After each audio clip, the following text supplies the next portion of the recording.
Bakit ba nag-i-struggle ang mga introverts katulad mo at katulad ko sa high school o sa college? Kung nag-i-struggle ka makipag-socialize sa school,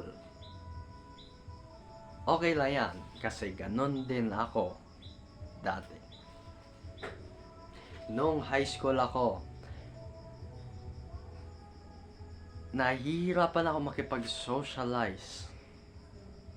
Nahihirapan ako ng sobra na yung tipong hindi ako makahold ng eye contact sa ibang tao.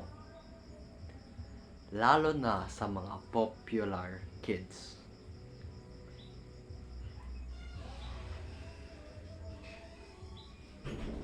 Kasi sa high school, di ba?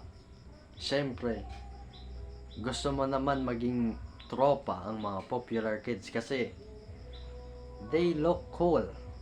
Kumbaga.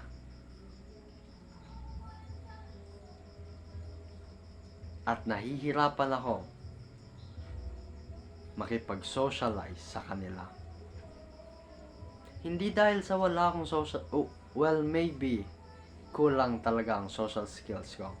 Pero ang tunay na rason kung bakit nahihirapan ako nung high school makipag-socialize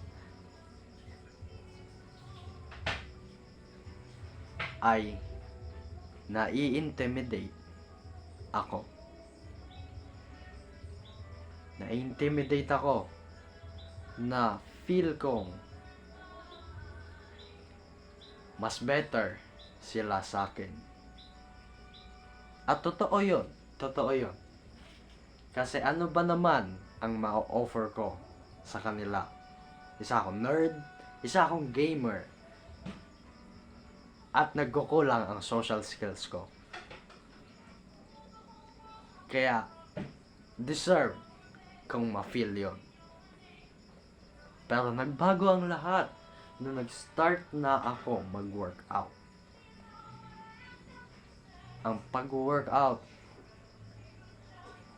ay maraming benefits. Ang pag-workout ay binild ang confidence ko, binild ang mindset ko, at binild ang social skills ko.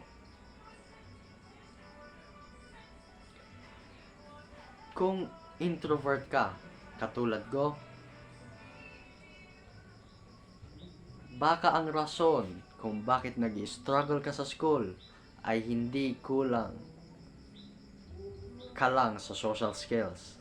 Baka sabay na dyan ang pagkaka-intimidate mo sa ibang tao. Baka sabay na dyan ang feeling mo na mas better sila sa'yo. Kaya kung introvert ka, baka ang solusyon na sa problema mo ay pag-workout. Baka sa pag-workout, mabuild mo din ang confidence mo, ang attractiveness mo, at ang social skills mo. Baka sa pag-workout, ito na ang solusyon sa mga problema mo. Kaya mag-workout ka na at papasalamatan mo ang sarili mo in the future kapag ginawa mo ito. Peace.